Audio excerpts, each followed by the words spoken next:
ya kuzingatia vitu kwa uzito unaostahili duna man yashtari lahu wal hadith, kinyume kabisa na wale wanaokwenda kinunua vitu vya pumbao wakawashawishi watu kwa vitu ambavyo sivyo haswa vinavyotakiwa watu washawishike kwavyo. La ya'maluna alkhaira riya, hawafanyi jambo la kheri kwa sababu ya kutafuta sifa kwa mtu. Hawafanyi jambo la kheri kwa sababu ya kutafuta sifa kwa mtu. Ria ni mtu kufanya jambo kusudi watu wamuone ni fulani alofanya hivi, anatafuta sifa kwa watu. Wala yatrukunahu haya, lakini wala hawaiwachi kheri kwa sababu ya kuona haya yetu akiifanya watu watawaelewa vibaya. La thumma la dinuhum at-tauhid, dini yao ni kumpokesha Mwenyezi Mungu kwa namna Mungu anavyostahili kupokeshwa. Hiyo ndio dini ya masufi, kumpokesha kwa Mwenyezi Mungu kwa namna anavyostahili kupokeshwa, upokeshwaji ambao Mungu ndio haswa anataka apokeshwe kwao.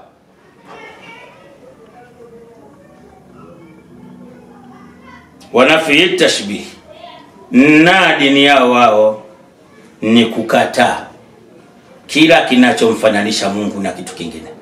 Chochote kinachomfananisha Mungu na kitu kingine, hicho kwa hao mabwana kimekataliwa.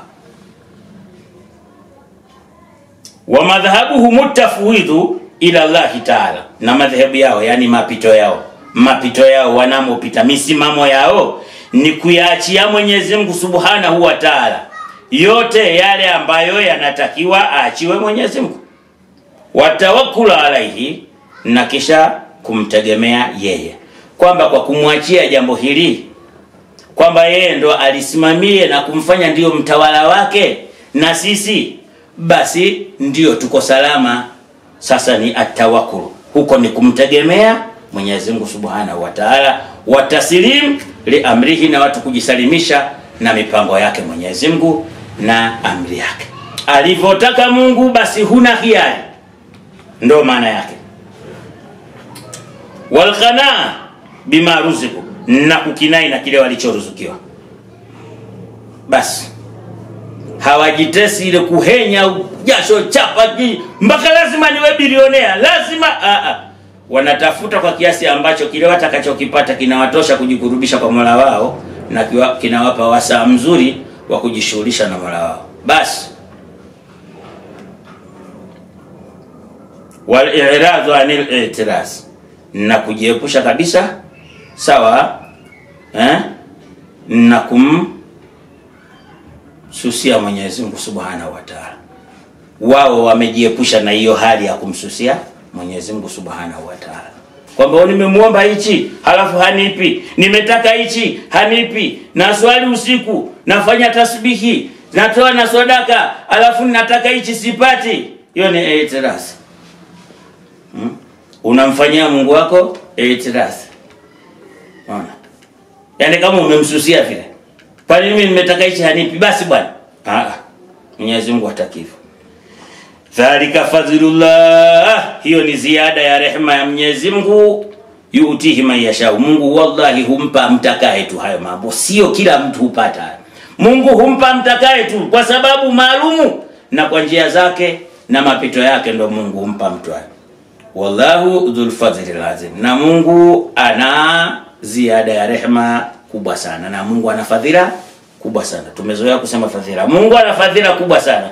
Kwa hiyo kuna makubwa kuliko hayo ambayo Mwenyezi Mungu anayo na anaweza kumpa mja inshallah akitaka. Sasa tunamuomba atake tu, hayo anayo, inshallah atupe.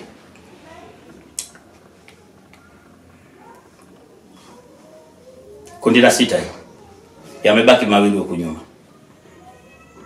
Tutanyamaza kama tulivyonyamaza hayo yalopita, kwa sababu ametaja makundi 8, lakini mimi nimekusudia hili kwa sababu mada yangu ilikuwa ni tasawuf.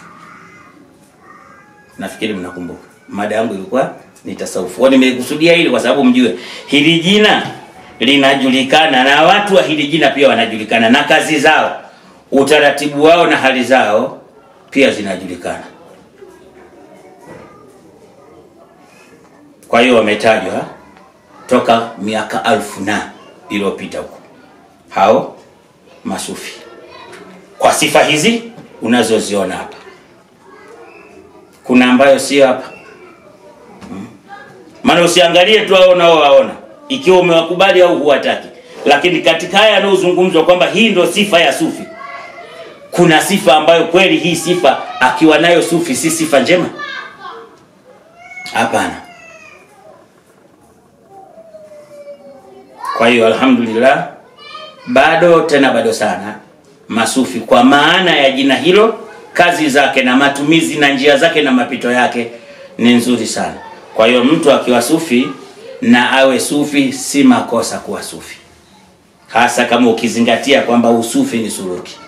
Sasa kama mtu anajua suluki ni nini, halafu atueleze sasa anaupinga usufi kwa sababu gani? Kama sio masuala ya chuki tunaromba au labda biashara yake fulani ambao wanaona masufi wanaiharibu akiwepo.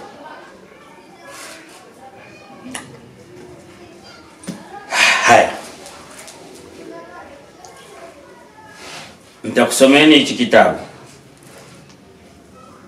cha Imam Abu Ishaq Ibrahim bin Musa bin Muhammadi al-Lukhami al-Shatibi al-Ghannati.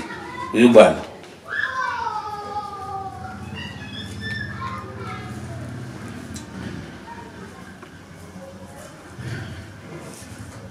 al-Imam Shatibi kwa umaarufu wake anaitwa hivyo. Huyu bwana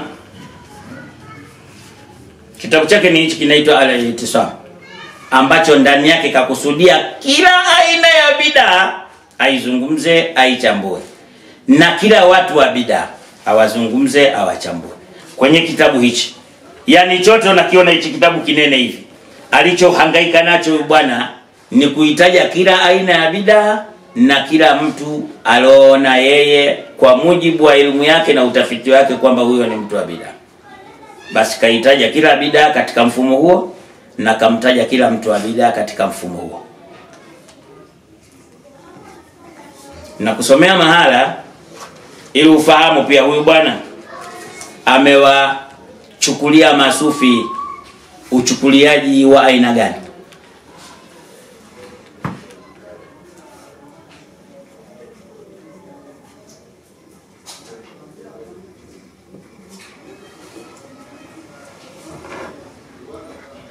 Anasemaje bwana?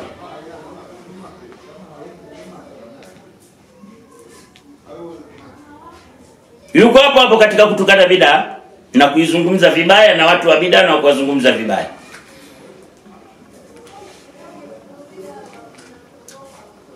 Unaona Akasema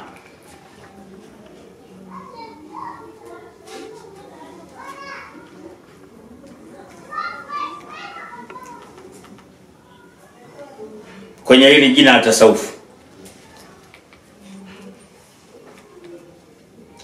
maana tunachozungumza hapa ni tasawuf. Kwa hiyo amesema kwenye hili jina la tasawuf,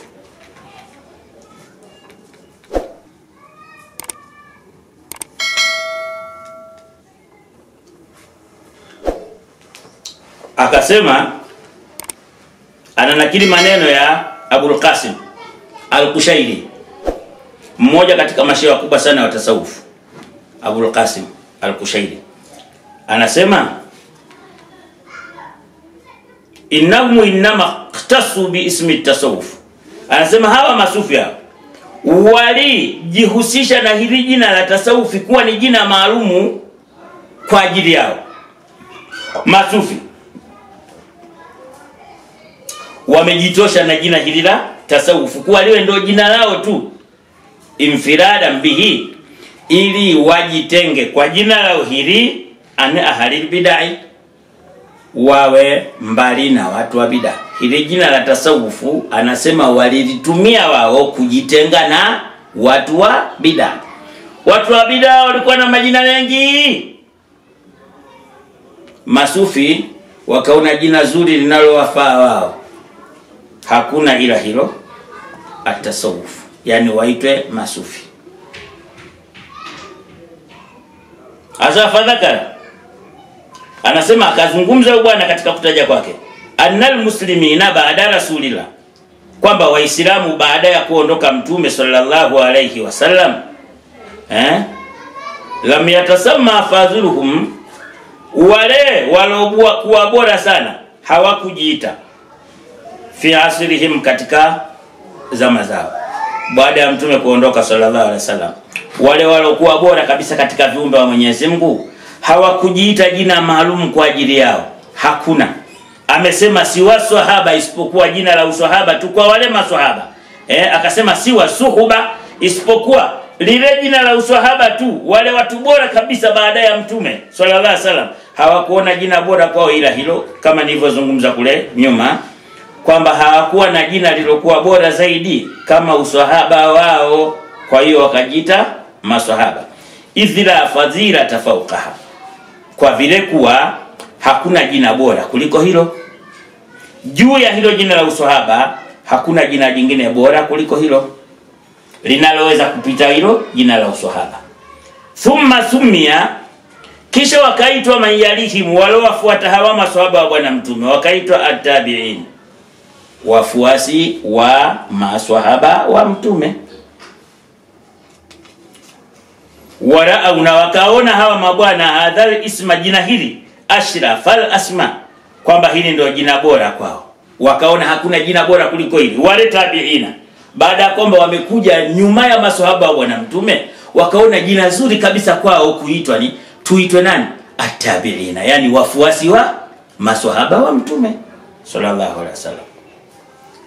Thumma qila liman ba'dahum, wakaitwa baada ya hapo wale waliofuata hawa tabi'ina, wakaitwa atiba'ut tabi'ina, wakaitwa hawa ndio wafuasi wa maswahaba. Sikiliza kazi vizuri, huyu bwana anaweka ufafanuzi wake na ubainifu hapa.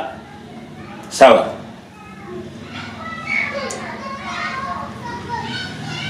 Thumma ikhtalafa an-nasu, kisha watu wakakhtilafiana.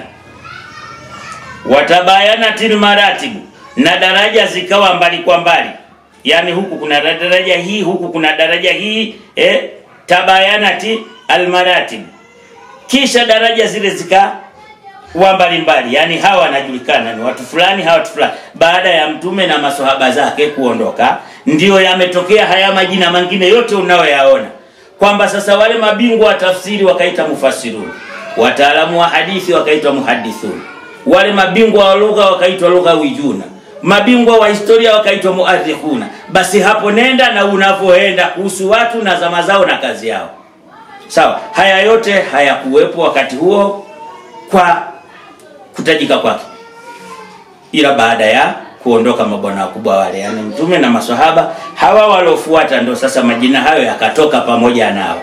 Kwa hiyo haya majina katika asili yake hayakuwepo wakati wa mtume sallallahu alaihi wasallam, japo watu wanaoyastahiki walikuwepo, lakini walitosheka na walichokuwa nacho, ambao ni cheo kikubwa zaidi kuwa maswahaba wa bwana mtume na mtume mwenyewe sallallahu alaihi wasallam kuwa mtume. Basi hii habari ya hawa wafasiri, hawa wa mabingwa wa elimu ya lugha, hawa mabingwa wa elimu ya historia, haya ni ya kwetu sisi sasa, enzi hizi na huku kwetu miaka hiyo. Akasema bwana fakira li khawasi nasi, wakasema watu maalumu kabisa, mimalahu shiddatu inayatin minadini, wale watu waliokuwa na mbinyo mkamato, yani juhudi kubwa sana katika dini, wale ambao walikuwa na yani himma kubwa sana kwenye dini, wakaitwa zuhad, wapiga pande dunia, wal ubad, na wakaitwa wafanyao ibada sana. Kala akasema bwana anosimulia hichi kisa, thumma dhaharatil bid'ah, kisha bid'ah ikadhihiri, wadaa kullu fariqin, sasa kila kundi likadai anna fihi zuhada. Ngadawa kazi hiyo, baada ya wale mabwana waliokuwa wakubwa sana, mabingwa sana wa zuhudi, kuipa nyongo dunia na kuipiga pande, kuwa wameshamiri na taarifa zao kuwa zimesambaa kila mahala, makundi yaliokuja kuzuka, kila moja likaona alijinasibisha na jina hilo. Kila kundi likadai humo kwao namo wapo mazuhada na ubada, wacha Mungu sana na wapiga pande dunia sana. Fanfarada khawasi ahli sunnati. Sasa akasema wale watu maalum rasmi katika watu wa sunna, almurauna anfusahum ma Allah, ambao walikuwa wakizichunga sana nafsi zao na Mungu wao, alhafidhuna qulubahum anil ghafla, ambao wamejihifadhi nyoyo zao na kughafilika. Hawawezi kughafilika na hilo jambo, hawalitaki. Hao sasa ndio wakajulikana biismi tasawuf, kwa jina la tasawuf. Nafikiri tunachokizungumza mnakijua ndugu zangu, tulikotokea pia mnapajua.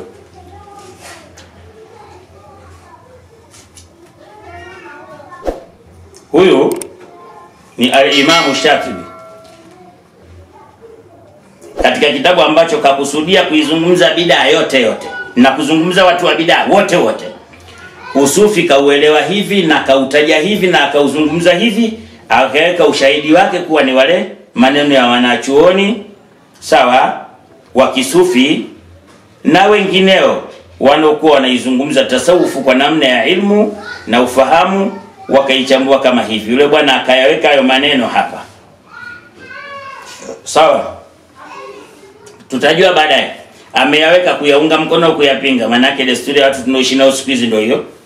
Anaweza mtu akasema hivi kusha kuambia huyu hakukusudia hicho. Mwenyezi Mungu atusaidie wallahi. Hadha maana kalami.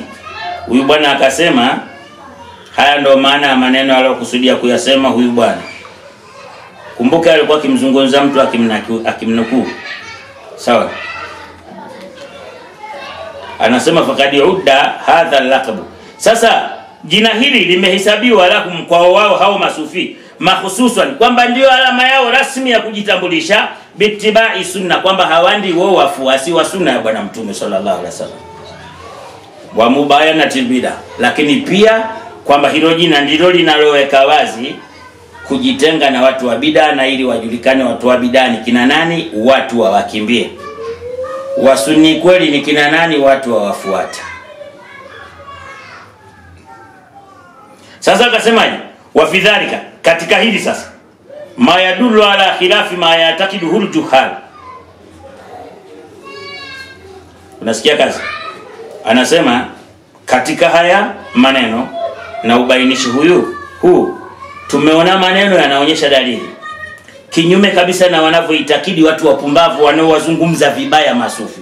Wa man la ibrata bihi minal mudda'ina lil'ilm, na watu ambao hata mazingatio hawapewi katika viwanja vya elimu. Hawa wanaowazungumza vibaya masufi, hakuna watu wanaowazingatia watu hao katika watu wenye elimu wanaodai wanayo. Endapo mtu atadai anayo elimu halafu anawazungumza vibaya masufi, kwa huyu Shatibi, huyo bwana ni mtu anadai tu kuwa na elimu, lakini kiukweli ni jahili kwa lugha aliyotumia yeye. Sawa. Tena anasema watu kama hao hawazingatii. Wewe mwache arorome tu, anaizungumza vibaya tasawufu, anawazungumza vibaya masufi. Huyu bwana anasema mwache arorome tu. Ni madai tu hayo, wala hakuna lolote la kweli hapo. Na hata kidai ana elimu huyu bwana anasema hana hiyo elimu. Sasa ujue kwamba maneno ninayozungumza hapa ndio alokusudia huyu bwana. Anasema wa fi gharadhi, na katika malengo yangu. Anasema Ash-Shatibi. Sasa huyu ni nani? Ash-Shatibi. Anasema wa fi gharadhi, na katika malengo yangu, infasaha Allahu fil muda, kama Mungu atanipa wakati nitaishi. Sikiliza kazi. Huyu ni Ash-Shatibi.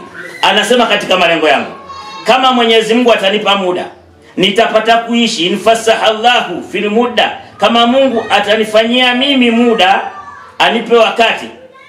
Wa aana ni bifadhilihi, na akanisaidia kwa fadhila zake nikapata sawa nafasi kubwa.